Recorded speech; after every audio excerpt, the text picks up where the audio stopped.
Hello વિદ્યાર્થી મિત્રો, standard 7 subject English. આ વિડીયોમાં આપણે આજે યુઝ ઓફ પ્રેપોઝિશન્સનો ઉપયોગ શીખીશું. પ્રેપોઝિશન્સ તમે સેમ 1માં પણ શીખી ગયા છો, આગળના ધોરણોમાં પણ શીખી ગયા છો. અહીંયા વધારાના નવા શબ્દો પ્રેપોઝિશનનો ઉપયોગ આપણે શીખવાનો છે.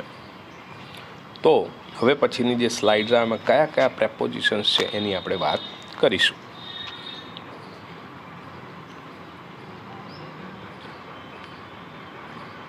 જો મિત્રો, એમાં યુઝ ઓફ પ્રેપોઝિશન્સ નામયોગી અવયવનો ઉપયોગ કયા કયા શીખવાના છે?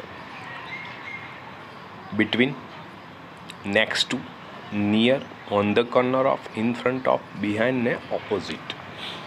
આવા કુલ 7 જેટલા પ્રેપોઝિશન આપણે શીખવાના છે. બરાબર છે.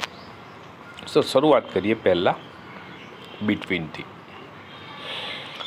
બિટવીનનો ઉપયોગ તમે શીખી ગયા છો. ફરીથી ક્યારે વપરાય, એનો અર્થ શું? તો બિટવીન એટલે in the middle of two. બરાબર, બેની વચ્ચે બિટવીન વપરાય. એનો અર્થ થાય બેની વચ્ચે. બિટવીન એટલે બેની વચ્ચે. અંગ્રેજીમાં કહેવું હોય તો in the middle of two, એવા અર્થમાં આપણે ઉપયોગ કરીએ છીએ. ક્યારે વપરાય? તો કોઈ પણ વસ્તુ, વ્યક્તિ, પ્રાણી, બધું જ પદાર્થ જે હોય બધું જ, એ વસ્તુ, વ્યક્તિ બીજી વસ્તુઓની, બે વસ્તુની વચ્ચે હોય ત્યારે બિટવીન શબ્દ વપરાય છે. કોઈ પણ વ્યક્તિ હોય, કોઈ પણ વસ્તુ હોય, પ્રાણી હોય, પશુ હોય, પંખી હોય, એ બેની વચ્ચે હોય, કોઈ પણ બીજી બે વ્યક્તિ વસ્તુની વચ્ચે હોય ત્યારે બિટવીન શબ્દ વપરાય છે. દાખલા તરીકે તમે ગણેશ ભગવાનનું ચિત્ર જોયું હોય તો ગણેશ ભગવાન હમણાં માતા પાર્વતી અને શંકર ભગવાનની વચ્ચે બેઠા હોય છે. બરાબર, તો એ રીતે આપણે મૂકી શકીએ. Ganesh is sitting between Shiv and Parvati. બરાબર, શિવ અને પાર્વતીની વચ્ચે ગણેશ બેસે છે, બેઠા છે. તો એ રીતે આપણે એનો ઉપયોગ કરી શકીએ. આપણી એબીસીડી હોય, એ એબીસીડીમાં ઘણા બધા એ વર્ણ હોય, જે અક્ષર ABCD. બરાબર, તો પહેલો અને છેલ્લો અક્ષર જે હોય એ અને ઝેડ, એને બાદ કરતાં મોટા ભાગના શબ્દો એકબીજાની વચ્ચે હોય. દાખલા તરીકે D comes between A and C. બરાબર, બી વર્ણમાલાનો બી એ અક્ષર એ અને સીની વચ્ચે છે. બરાબર, બે એ અને સીની વચ્ચે કહેવાય. બરાબર, ઓકે. ત્રીજું ઉદાહરણ, the sun is between two hills. આપણે કુદરતી દ્રશ્ય દોરતા હોઈએ તો મોટાભાગે આપણે બે પર્વત બતાવી દઈએ, વચ્ચે આમ સૂર્ય ઉગતો બતાવતા હોઈએ, બીજું સહેલામાં સહેલું હોય. બરાબર, તો એ અર્થમાં સૂર્ય બે ટેકરીઓની વચ્ચે છે. બરાબર, તમારી મધ્ય આંગળી હોય, વચ્ચેની આંગળી, બરાબર, તો બે નાની આંગળીની વચ્ચે ત્રીજી મધ્ય આંગળી, 5 આંગળીઓ હોય, એમાંથી વચ્ચેની 3 આંગળીઓ જુઓ, સૌથી મોટી આંગળી બે નાની આંગળીની વચ્ચે છે. તમારું નાક બે કાનની વચ્ચે, આપણે ઘણીવાર કહેતા હોઈએ, અવાજ ના કરીશ નહીં તો બે કાન વચ્ચે માથું કરી નાખીશ, આવું આપણે ઘણીવાર કહેતા હોઈએ છીએ. તો નોઝ ઇઝ બિટવીન 2 ઇયર્સ. બે કાનની વચ્ચે માથું છે.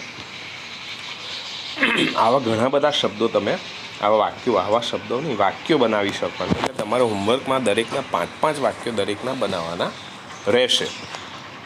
નીતિ સ્ટેન્ડિંગ બિટવીન મોક્ષા એન્ડ નિક્ષા. આપણે ઘણીવાર લાઇનમાં ઊભા હોઈએ, કોઈકની વચ્ચે ઊભા હોઈએ, બેઠા હોઈએ. બરાબર, તો બેની વાત છે, બે હોય ત્યારે જ બિટવીન વપરાય. પણ બરાબર, બિટવીન મોક્ષા અને ઈક્ષાની વચ્ચે નીતિ ઊભી છે.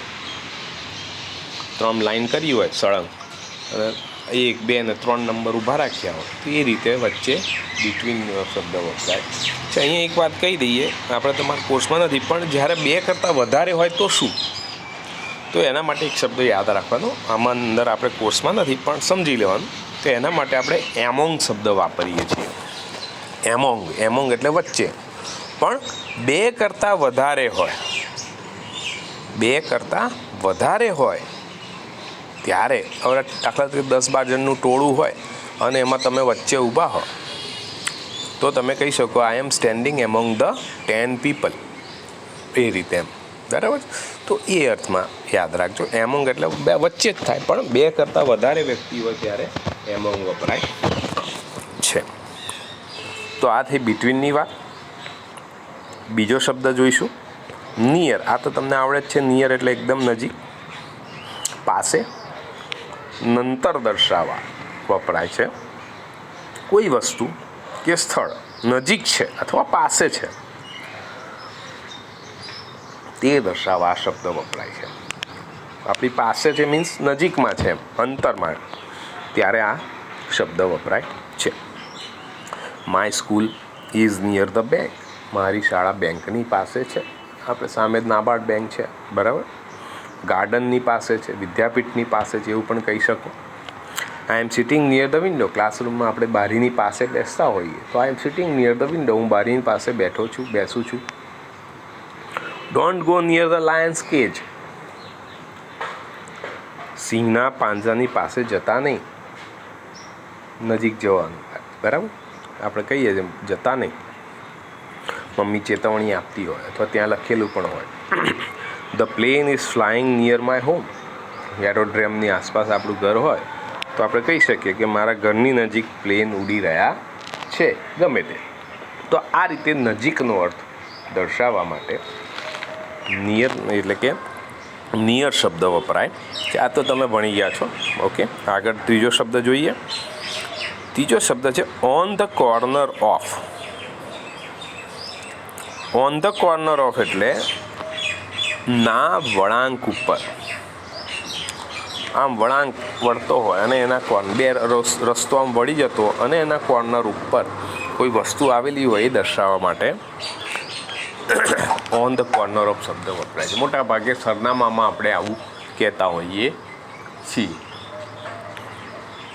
Turn right on the corner of SG road ને સીજી રોડ. સીજી રોડ અને એસજી રોડ જ્યાં મળતા હોય, એટલે આ તો જસ્ટ ઉદાહરણ છે, પણ જે બે રોડ મળતા હોય, બરાબર, અને એનું કોર્નર પડે, ખૂણો પડે, ત્યાં તમે વળી જજો, એવા અર્થમાં કહ્યું છે. ચાર રસ્તા ભેગા થતા હોય, બરાબર, તો ચાર રસ્તા જ્યાં ભેગા થાય એમાં બે રોડ વળતા હોય, બે ખૂણો પડતો હોય, બરાબર, એ ખૂણા ઉપર એ જે તો ઓન ધ કોર્નર એટલે ખૂણો એક પ્રકારનો, ના વળાંક ઉપર. તો there is A hotel on the corner of the road. આ રોડના વળાંક, આ રોડ જ્યાંથી વળે છે એ કોર્નર ઉપર આ હોટલ છે, એવું ઉદાહરણ આપણે આપી શકીએ. NABARD bank is on the of Usmanpura road. આપણી સ્કૂલ છે, સ્કૂલની સામે નાબાર્ડ બેંક છે. જે રસ્તો સીધો આશ્રમ રોડ તરફ જાય અને વળે છે વચ્ચે, તમારી સ્કૂલની સામે એક રસ્તો વળે છે, બરાબર, તો એ રસ્તો વળ્યો અને એની કોર્નર જ્યાં વળાંક પર જ આ બેંક આવેલી છે. તો ત્યાં એવું કહી શકાય કે NABARD bank is on the corner of Usmanpura road. Usmanpura રોડની વળાંક ઉપર નાબાર્ડ બેંક આવેલી છે. તો આ રીતે આપણે ઓન ધ કોર્નર ઓફ મોટા ભાગે સ્થાન વસ્તુ ક્યાં છે એ દર્શાવવા માટે એનો ઉપયોગ કરતા હોઈએ છીએ. ત્યારબાદનો બીજો શબ્દ છે in front of. In front of એટલે ની આગળ અથવા ની સામે.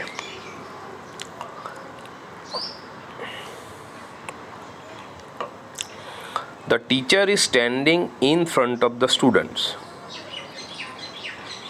The teacher is standing in front એટલે ની સામે ઊભા છે. તમે વર્ગમાં બેઠા હો, સામે ટીચર્સ ઊભા છે, સામે મીન્સ તમારી સામે ઊભા, તમારું મોઢું એમનું તમારી સામે છે એટલે તમે જોતા હો તો એ ની સામે કહેવાય. તો વિદ્યાર્થીઓની સામે શિક્ષક ઊભા છે. Who is sitting in front of you.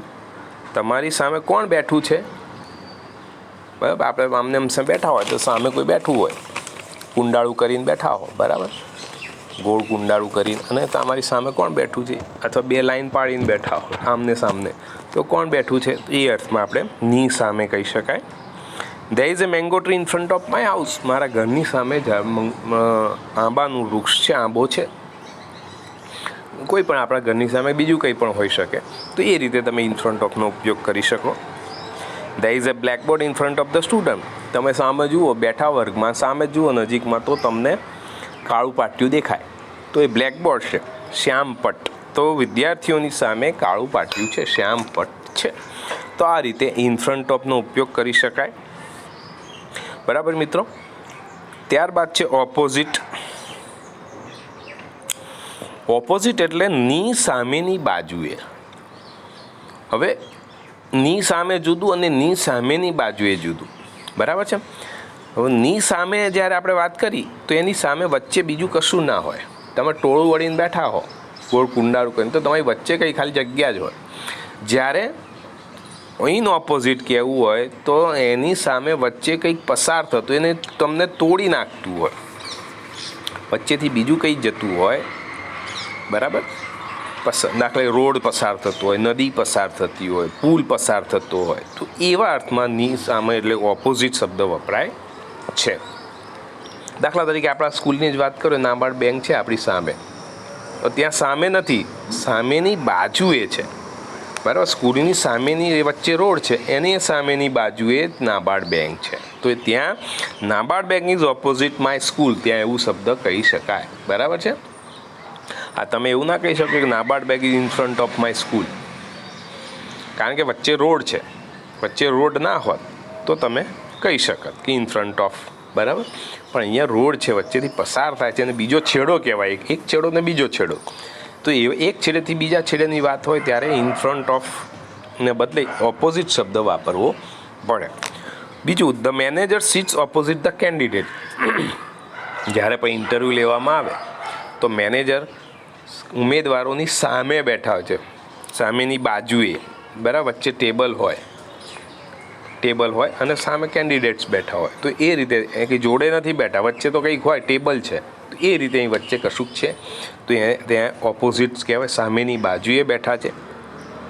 My father sat opposite me at the dining table. Dining table પર બેઠા હો તો મારા પિતાજી મારી વિરુદ્ધ એટલે મારી સામે બેસે છે, બેઠા હતા કે બેસે છે, ગમે તે કહી શકો, કાળનું મહત્ત્વ નથી, પણ સામે ડાઇનિંગ ટેબલમાં આમને સામને સીટ હોય એ રીતે ત્યાં મૂકી શકાય. તો my father sat opposite me at the dining table. Dining table પર મારા પિતા મારી સામે, વિરુદ્ધમાં તો ના કહી શકાય, સામેની બાજુએ બેઠા હતા. My house opposite the garden. મારું ઘર ગાર્ડનની સામે છે. બરાબર. ગાર્ડન વચ્ચે સામે ગાર્ડન છે, વચ્ચે રોડ છે, તમારું ઘર છે, તો તમે કહી શકો કે ગાર્ડનની સામે, જે નદીની સામે, ગમે તે કહી શકાય. તો આ રીતે બીજા 5-6 વાક્યો બનાવવાના. એટલે અહીં જેટલા પણ શબ્દો પ્રેપોઝિશન્સ છે એના તમારે ઘરે 5-5 વાક્યો બનાવવાના. એવા વાક્યો બનાવ્યા કે જે રિપીટ ન થાય. બરાબર. એટલે કે વિચારીને બનાવવાના, બેઠા ઉતારવાના નથી. વીસી ખત્રીના છે કે એવા આપણે ઉપયોગ તમારી જાતે પ્રયત્ન કરવાનો, એટલે આવડશે. બરાબર. તમારી જે સ્થિતિ વસ્તુ હોય એ પ્રમાણે જોઈને બનાવશો તો વધારે ખ્યાલ આવશે. જેમ આપણે નાબાર્ડ બેંકની વાત કરી તો સ્કૂલ જુઓ તો નાબાર્ડ બેંક, એ રીતે તમારી ઘરની આસપાસ એ વિચારો એ તો તમને તરત યાદ આવશે. તો આ રીતે વાક્યો બનાવવાના. ત્યારબાદનો શબ્દ છે નેક્સ્ટ ટુ. નેક્સ્ટ ટુ એટલે બાજુમાં, બિસાઇડ. બીજો સમાનાર્થી શબ્દ બિસાઇડ, બાજુમાં. ની બાજુમાં સ્થાન દર્શાવવા માટે નેક્સ્ટ ટુ શબ્દ વપરાય છે. નેક્સ્ટ ટુ એટલે અડીને તરત જ, એવા અર્થમાં વપરાય, નિયર નહીં હો. અડીને તરત જ, તમારી અડીને તરત જ, એટલે ની બાજુમાં કહેવાય.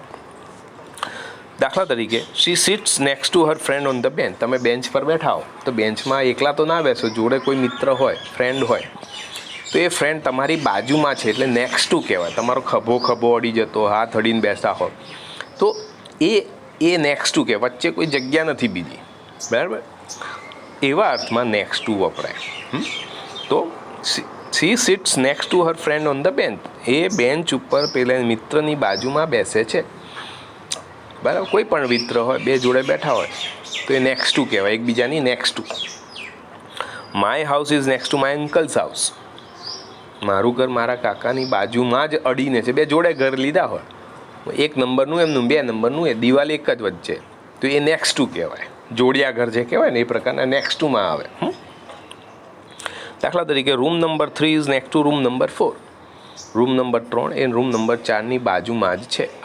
બરાબર. તે રીતે નેક્સ્ટ ટુ કહેવાય. આપણા સ્કૂલમાં વર્ગખંડ છે, તમારો 7 પહેલાં જે ભણતા હતા ગયા વર્ષે, તો તમારો જે વર્ગ હતો છઠ્ઠો, તો કોમ્પ્યુટર રૂમની બાજુમાં છઠ્ઠું હતું, છઠ્ઠાની બાજુમાં 6B હતું, બની જોડે 7 હતું, 7ની વચ્ચે પછી સીડી આવતી, એની બાજુમાં 7B આવતો, બરાબર. એ રીતે તો ત્યાં 2 ક્લાસ જોડે હોય તો એ નેક્સ્ટ ટુ કહેવાય. દાખલા તરીકે 8A અને 8B નેક્સ્ટ ટુ કહેવાય, બરાબર છે. એ રીતે 7B 8A નેક્સ્ટ ટુ કહેવાય. Coach number 6 is next to the coach number 7. Coach અડીને, કોચ એટલે ટ્રેનમાં જે ડબ્બા હોય, ડબ્બાના કોચ નંબર આપેલા S1 S2 S3 S4, બરાબર. તો 1 2 બધા નેક્સ્ટ ટુમાં જ કહેવાય, અડીને હોય એકબીજાને, એટલે ત્યાં નેક્સ્ટ ટુનો અર્થ આપણે મૂકી શકીએ છીએ. તો આ નેક્સ્ટ ટુનો અર્થ થયો ની બાજુમાં, બરાબર છે. આગળ જોઈએ.